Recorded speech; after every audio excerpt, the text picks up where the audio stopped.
everyone, welcome to this week's video. We are doing it a bit different this week. We've got a magical spot tonight. Check this out. If you know where it is, you can pop it in the comments down below. So, quick sneak peek.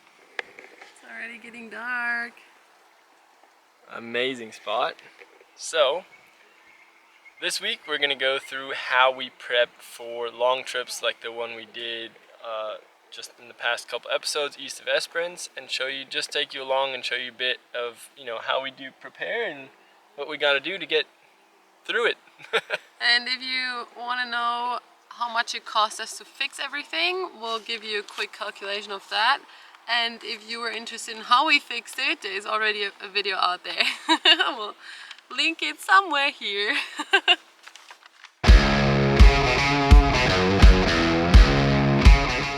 When planning remote trips, the most important thing is planning where you want to go. So check out your itinerary and make sure you've got the best spots.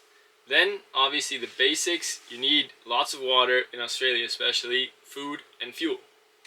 And also, check your oils, bolts and nuts, and maybe do your laundry if you don't have any more fresh clothes. And today we're gonna take you with us and show you what it looks like when we get to a bigger city after a remote trip and before the next remote trip. Let's go to the shops! Yeah, food again! We're running a bit low.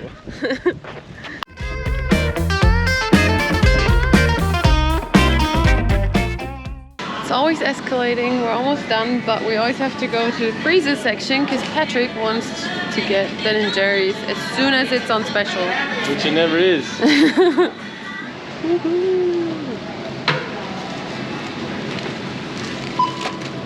Alright, we're done.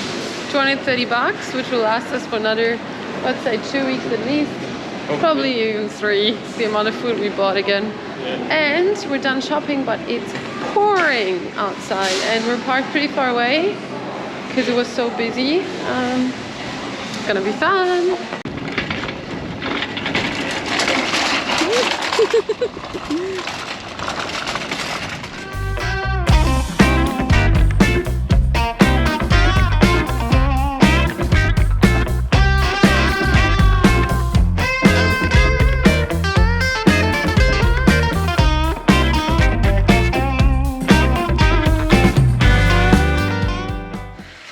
Shopping is stored away, as you probably saw. It's pretty full here, freezer, and the same with the pantry. And another thing we have to get done is the laundry. So we've done one load yesterday before we got to Carnarvon because we had some water left. It literally dried within like 2 or 3 hours. And now I'm gonna hang up the other load because we sometimes let it run while we're driving around if it's not off-road. And yeah, have to do I think 3 more loads. So I put a few things in there. It's a 2.5 kilogram washer dryer. Popped some liquid in here, and now we'll run a short cycle. So quick 15 minutes and off we go. Just make sure your water pump is turned on. I started it earlier and I forgot to turn it on, so yeah.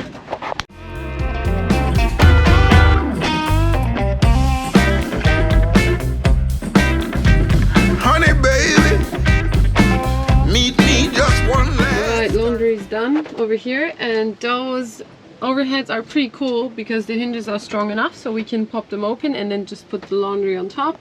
And if it's a really cold and wet day, we can turn on the heater and then it's dry within no time. This is how we fill up water. So obviously we have our hose, we have our inlet right there that goes through a pre-filter, like one of those ones, but it's actually inline. And then we can select what tank we're filling up. So we can fill up the front tank or the rear tank, but the rear tank's full. So now we're just filling up the front at the moment. And then in here we have 2 gauges. One for the rear water tank, one for the front one, which is under here. And this is full enough. We won't fill it all the way today because we don't need all of it. And this is a bit over half, so we're still waiting for that to get filled up all the way. So we also changed our water filters. This is the sediment filter, which used to be white, and this is a carbon filter. And we are glad we changed them because we used them for about a year and now we got fresh ones. But all we could really tell is that the water pressure is a lot better again now, and other than that we didn't see anything in the water, so we're still filtering properly. To go. We did from Port Hedland to Tom Price. Yeah, Marble Bar. No, sorry, Marble Bar. Holy. Alright, both tanks filled up. This one's at 450 bucks. And what about the other one, Patrick? 200? So 650 bucks gone. Good morning! Patrick has been checking all the oils this morning and he found a missing nut. He didn't find it, there's a nut missing, and a bolt that almost came out. He's been having a bit of trouble getting it back in.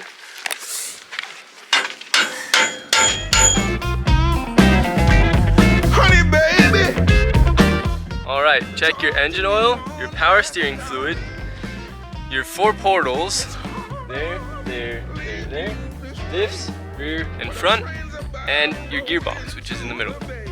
Check your coolant level, which is easy. You literally just have to look at the tank. Having you by my side.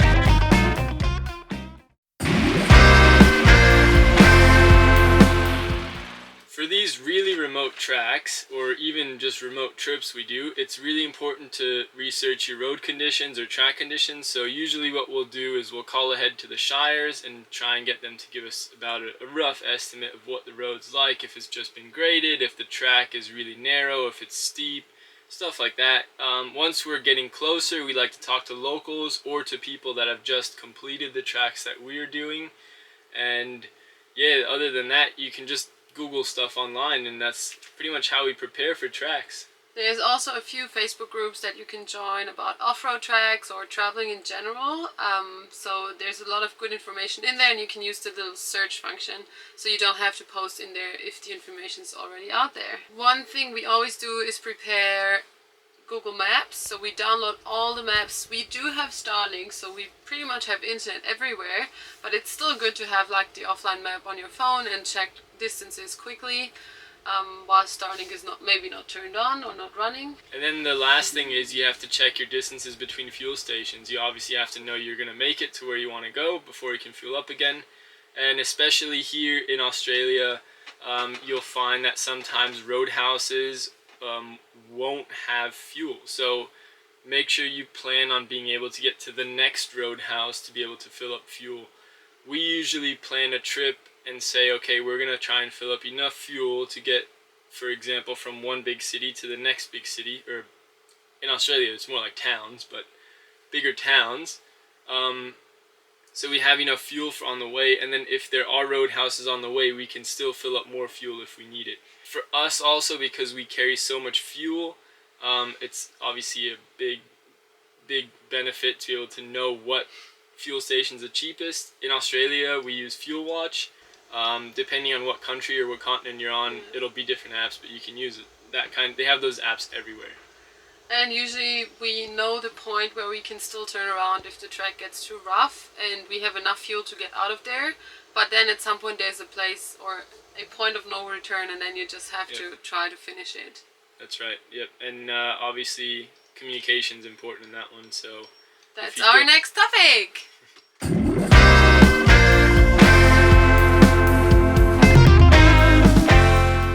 So when you're going remote, you're going to have some sort of communication to be able to talk to the outside world, whether that be a sat phone, an EPIRB, Starlink, UHF, or even letting someone know where you're going. It's really important to have a safety net. We personally use Starlink because, well, we do all our YouTube videos and everything as well, so for us it makes sense. We have unlimited internet, it works everywhere, we don't have any problems.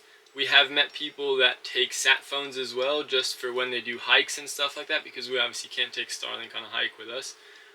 Or in that case, an EPIRB would work as well. And then just your communications to any other vehicles in the area, like a UHF, is also good to just get you out of trouble in like the little things that might happen.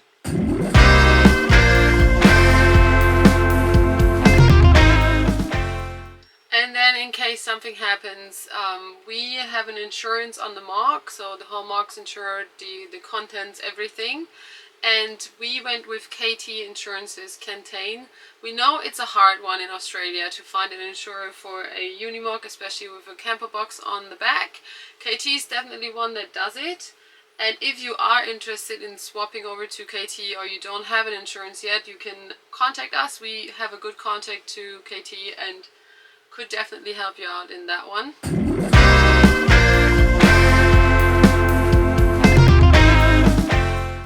And another safety thing we think is really important, there is a lot of videos out there where people do solo trips and solo travels and go remote solo. We think it's always better to have someone with you, a second vehicle at least. That's why when we did the trip east of Esperance, it was perfect that my brother and his partner were here and they had their own vehicle. So in case something happens to one vehicle, you still have another one to get out there or out of the track. Yeah. So it sounds good to do solo trips, but on the other hand, it's probably smarter to travel with another vehicle. Yeah, especially for the really remote trips. So this trip, yeah, we've been doing this trip solo, but you know, most of the time you'll meet up with other people, you'll see other people. So we're not going to places where you won't see anyone for days and days and days. Like we've you know had a day for ourselves, stuff like that, but nothing like we did east of Esperance. Yeah. And the other thing we should add to that is before you decide to do a solo trip, if you're going to do a solo trip, test the limits of your vehicle. You have to know what your vehicle can do, what it can get you out of, and what it's not going to be able to do. Because if you're on a solo trip and you see something you think is going to be iffy and you get stuck and there's no one out there to help you, then you have nothing to do. You have no one to help you. It's going to be you to recover yourself, and that's it. So you have to either be able to self-recover yourself, which again is just go out, test your vehicle with other vehicles along the way. That way, if something really bad happens, you have another vehicle. You're not too far away from home or wherever your base is, and then go out and do solo trips and know your limits and don't surpass them. Yeah, which brings us to the next topic, and that's general stuff and spare parts that we are taking with us everywhere.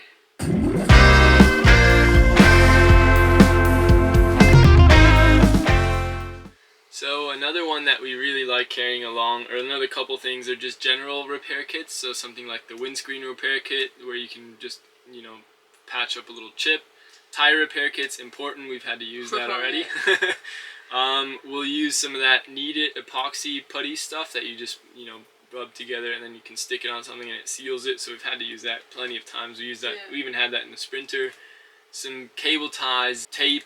Ratchet strap? Yeah, actually ratchet straps ratchet are strap. pretty handy to have with you because sometimes you run into trouble and they can actually solve a lot of problems. Yeah, you can even try to get parts closer together and then get the bolt back in and stuff like that. We have tested it and it worked. Yeah. So they're quite handy to take with you. One of the last ones is we carry a little bottle of, we call it glitter water. It's the stuff that you can put into your radiator if you've got a head gasket leak. So it'll actually like temporarily seal up a head gasket leak. Just to get you out of trouble. Yeah, just to get you to the next place you're going.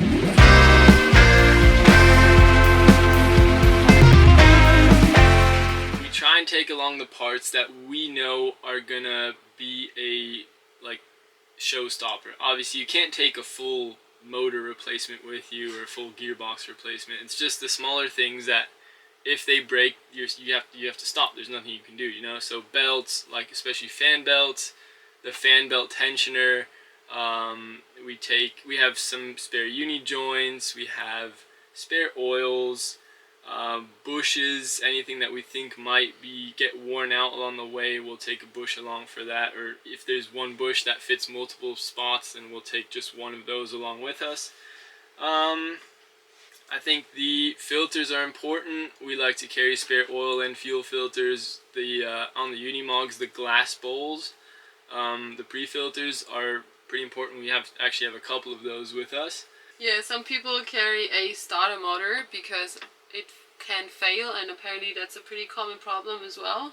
Yeah. But you can also roll start a Mog, which is good. Yeah. Or there's a few funny videos out there how people started it on a jacked up and with a strap. So yeah. if we find it, we'll link it because it's good to watch just in case. Yeah. Yeah. So for oils, what we take along is we have engine oil. We usually don't carry too much of it because most of the places you go in Australia are cattle stations. And guess what? The Unimog runs on tractor oil. So most of these stations will have that kind of oil. So if you really get into trouble, you'll find some there. We do carry a bit of spare just to do top-ups and stuff like that. We definitely carry along our diff oil and our gearbox oil. So we could pretty much do a full replacement if we have to.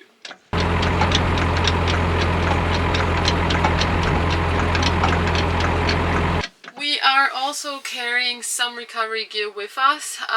One of the most important things is our exi tracks. We carry 4 of them, and to be honest, people always laugh about it and they look at them and they're like, oh, can this hold your truck?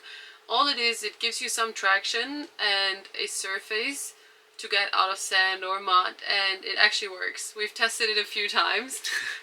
You have to dig them out afterwards, and that can take like half an hour or so, but they got us out of trouble a few times, so we wouldn't want to travel without them. Then obviously we have our PTO driven winch, which still runs. We never had to use it for ourselves, only for other people. Fingers crossed, knock on wood. Yeah, hopefully we don't have to. Yeah, and then we have some straps, soft shackles, 2E trunk protectors, just the basic recovery stuff that a lot of follow drivers yeah, an extension strap. Yeah.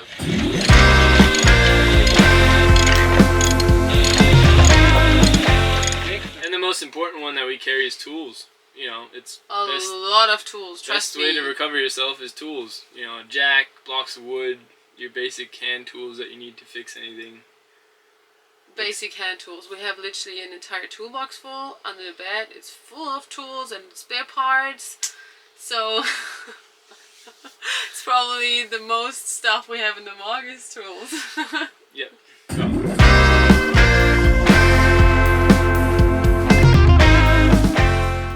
And then one we think is pretty important thing, we carry a lot of bolts and nuts and washers in all different sizes, because those corrugations, you just never know. They can rattle anything loose, and if you lose a metric fine bolt, which the Unimog has a lot, they're not easy to get in Australia, especially not when you're traveling remotely. Yeah, not in any smaller towns. Like big cities will have metric fine bolts, but anything smaller, good luck. Yeah, so try to get some common sizes on your truck and take them as spares with you, for sure.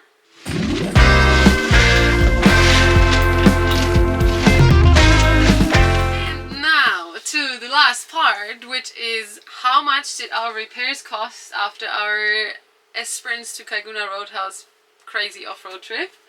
It seemed to be a lot of damage and a lot of parts, obviously, but in the end, we'll let you know how much we paid.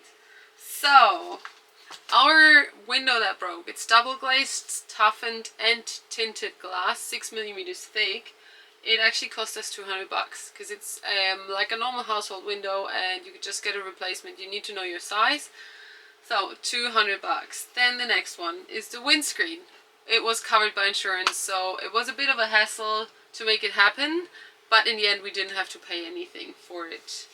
Our side clearance lights, we slightly modified them. They are not sticking out anymore. They're kind of like tucked away under the tray, and they were about $50 for 6 of them. And then our side mirrors, because it's not the first time we've broken the mirror glass. Back in Albany we paid $20 for one glass. This time we got it for free in Bunbury. Yeah, big thank you to Icon Glass in Bunbury. We just walked in there and said, you know, can you guys cut us some new mirror glasses? And they found an offcut for us, cut it for us. Super nice, family run business. We love them. And they're now amazing. We got spares with us as well in case it happens again, right? The mirrors are just sticking out too much. And then the biggest one were our tires. Hurt the most, to be honest. Yeah, by far. They were pretty new tires and have plenty of life on them. But anyways, we had to get one new tire, which was $1,050. We got them from Midway Discount Tires in Perth, so if you're ever after Unimog tires, you could always pop in there. It's a local business and they import a lot of Unimog tires nowadays. Yeah. And we got our punctured tire repaired, vulcanized, and that was $100. Yeah. So this comes up to $1,350 of repairs, including the tire, which is not as bad as we expected, but obviously every dollar hurts, so we had to go back to work.